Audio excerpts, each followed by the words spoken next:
மறையவர்கள் ஓடினார் சந்திரனும் ஓடினார் சந்திரனும் ஓடினார் இந்திரனும் ஓடினார் சந்திரனும் ஓடினார் வள்ளியும் ஓடினார் தேவானையும் ஓடினார் வள்ளியும் ஓடினார் தேவயானையும் ஓடினார் முருகனோட தேவானை வள்ளியும் ஓடினார் முருகனோட தேவானை வள்ளியும் ஓடினார் சிவனோட பார்வதியும் கைலாசமலைக்கு ஓடினார் சிவனோட பார்வதியும் கைலாசர் மலைக்கு ஓடினார் இப்படி பகவான் பார்வதி ஓடல் உட்பாரே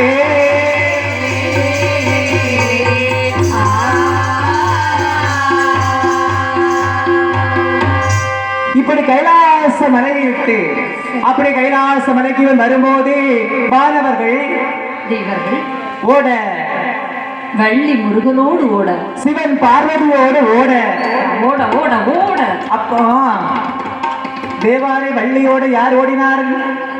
முருகன் ஓடினார்.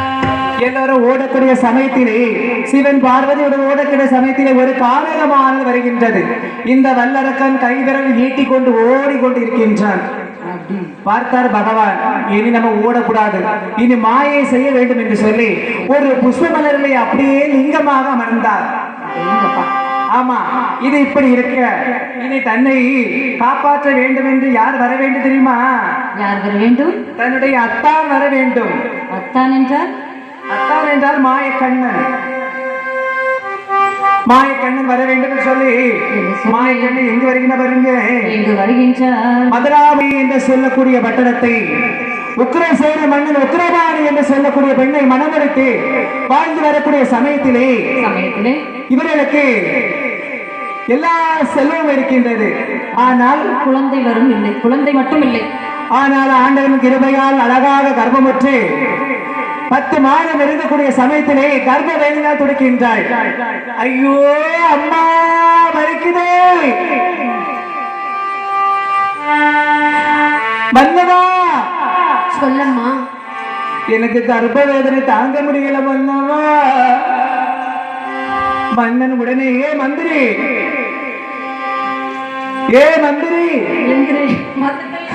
ஒரு தோதுவரையை அழைத்து வா. இதோ அழைத்து வந்து விட்டேன் மன்னா என்று சொல்லி சித்தூர் மதியடிலே அந்த பொன்னிருவி என்று சொல்லக்கூடிய மருத்துவத்தை அழைத்து வா என்று சொல்ல இவன் 4 கால் பாய்ச்சலோடு அப்படியே சிற்றூர் சென்று ஒரு மருத்துவரை அழைத்து வருகின்றார். ஏ பாட்டி, சொல்லு பேரா. ஏ பாட்டி, சொல்லு பேரா. எத்தனை நேரம் பாட்டி பாட்டின்னு பாட்டிக்கு சவுண்ட் கேட்கல. எங்க அம்மாவுக்கு பிரசவம் பார்க்கணும். இவ்வளவு பெருசா வளர்ந்துருக்கு, இப்பதான் உங்க அம்மாவுக்கு பிரசவம்? எங்க அம்மாவுக்கு இல்லப்பா, எங்க மகராணி அம்மாவுக்கு. அப்படி சொல்லு. ஆமா, எந்த பாட்டியை அப்படியே அழைத்து வருகின்ற சமயத்திலே கர்ப்பவேதனை துடிக்கின்றாள் இந்த உக்ரபாண்டம். ஏப்பா ஏப்பா, என் மருத்துவம் எனக்கு கர்ப்பவேதனை ரொம்ப அதிகமா இருக்கிறது. நான் இந்த குழந்தையை பெற்றேனோ இல்லை சாவேனோ? அப்படி சொல்லக்கூடாதுமா, பிரசவங்கிறது ஒரு வரம். ஓ அப்படியா? எப்படி 3 குலத்தை எண்ணெய் விடுகின்றார்கள். முத்தெண்ணெய், நல்லெண்ணெய், தேங்கெண்ணெய் விட்டு அப்படியே குழந்தையானது வந்து பிறக்கின்றது. இந்த குழந்தை பெற்றெடுத்தால் இந்த உக்ரபானு குழந்தைக்கு ஜோதியம் பார்க்க வேண்டும் என்று சொல்லி ஒரு ஜோதிடனை வரவழைத்து எப்படி எழுதுகின்றார்கள் பாருங்கள். 5 ஜோதிரி பூமி மெழுதியே, 5 ஜோதிரி பூமி மெழுதியே, ஆனை மாமோகன் தன்னை நிறுத்தியே, ஆனை மாமோகன் தன்னை நிறுத்தியே, மன்று மிழ்க்க கும்பகுடம் வைத்தே, மன்று மிழ்க்க கும்பகுடம் வைத்து பரவந்தாகே மறைக்காலம் வைத்தார்.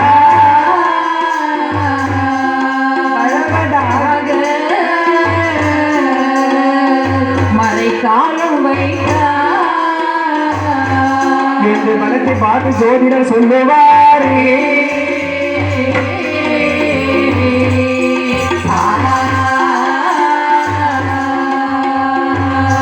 இப்படி இந்த ஜோதிடசியானவர் பாலாலை பரணி பரப்பி, ஏ மன்னவா சுவாமி, நாடாளும் மன்னா, உங்களுக்கு அழகான ஆண் குழந்தை பிறந்திருக்கிறது. அருமை. இந்த குழந்தை அட்டமத்து சனியில் பிறந்த காரணத்தினால் நாடாளாது, நாடு மக்கள் ஆளாது, ஊராளாது, ஊர் மக்கள் ஆளாது, இதனால் இந்த குழந்தையை கொல்வதை மேல் தாம் பெற்ற குழந்தையை கொல்லக்கூடாது என்று சொல்லி நாடு கடத்தி விட வேண்டும் என்று சொல்லி ஏ மந்திரி சொல்லுங்க கண்ணா. ஒரு கம்ச பாத்திரம் ஒன்று சமைத்து கொண்டு வாருங்கள். இதோ வந்து கொண்டு வந்துட்டேன். அதில் உக்கிரசேனன் மன்னனுடைய புத்திரன் என்ற ஒரு வாசகத்தை எழுதி அந்த பெட்டியை வைத்து அந்த யமுனா நதிக்கரையில் விடுகின்றார்கள். அந்த பெட்டியானது அப்படியே மிதந்து மிதந்து மிதந்து மந்திரகிரி பட்டணம் வருகின்றது. அடேங்கப்பா. அந்த மந்திரகிரி பட்டணத்தை யார் ஆண்டு வருகிறார் தெரியுமா? யார் ஆண்டு வருகிறார்? ஆணையரசன் திருத்தேவி ஆண்டு வருகிறார்கள். ஆணையரசன் திருத்தேவி. ஆமா, அவர்களுக்கு எல்லா சொத்தும் சுகம் இருக்கின்றது. ஆனால் குழந்தை மட்டும் இல்லை. குழந்தை இல்லாத காரணத்தினால் இந்த மன்னன் நினைக்கின்றான், நமக்கு தான் குழந்தை இல்லை, ஆமா நம்ம ஒரு குழந்தை தத்தெடுப்போமா? ஆமா, எடுத்து வளர்ப்போம். அப்படியா? ஆமா, அதை எடுத்து வளர்த்தா பெற்ற பிள்ளையே அடித்தா என்ன சொல்லுவாங்க? பெற்ற பிள்ளைய அடித்தா ஒன்றும் சொல்ல மாட்டாங்க. மற்ற பிள்ளைய அடிச்சா ஊர் பிள்ளை தானே, இவங்க பிள்ளையா, அதனால அடிக்காம, அதனால வேண்டாம். ஏ மன்னவா, என்னை மலடி என்று சொல்லும் போது என் மனசெல்லாம் நோகுது மன்னவா. ஒன்றை மட்டும் அம்மா சொல்றாங்க, என்னையும் சொல்றாங்க. உங்களை என்ன சொல்றாங்க? என்னையும் அப்படிதான் சொல்றாங்க. ஆனா வெளியே நான் சொல்லாம உள்ளுக்குள்ள வச்சு குமரிட்டே இருக்கிறேன். அப்படியா? ஆமா. ஓஹோ, நீங்க தான் வீட்டுக்குள்ள இருப்பீங்க, நாங்க வெளியே போவோம். ஆமா. என்று மன்னவா, பெரியவங்க சொல்றாங்க, யமுனா நதிக்கரையில் நீராடி வந்தால் உனக்கு ஒரு அழகான ஆண் குழந்தை கிடைக்கும் என்று சொல்றாங்க. ஆமா. நான் போகட்டுமா? போய் வா என்று தன் தோழிகளோடு அப்படியே யமுனா நதிக்கரையில் வருகின்றார். அப்படி நீராடி கொண்டிருக்கும் போது அந்த அலையிலே ஒரு பெட்டகமானது மறந்து வருகின்றது. அந்த பெட்டத்தை கண்ணில் கண்டு அந்த பெட்டகத்தை அப்படியே அரண்மனையிலே கொண்டு வருகின்றார். கொண்டு வரும்போது தந்திரமாய் திறந்து பார்த்திட தக்கதொரு கம்சா பாத்திரம். தந்திரமாய் திறந்தவள் பார்த்திட தக்க பாத்திரத்துள் ஒரு கம்ச பாத்திரம். தக்க பாத்திரத்துக்குள் ஒரு பாலகன். தக்க பாத்திரத்தில் ஒரு பாலகன். பஞ்சமில்லாமல் ஆணை அரசனும் அந்த குழந்தையை தாளாட்ட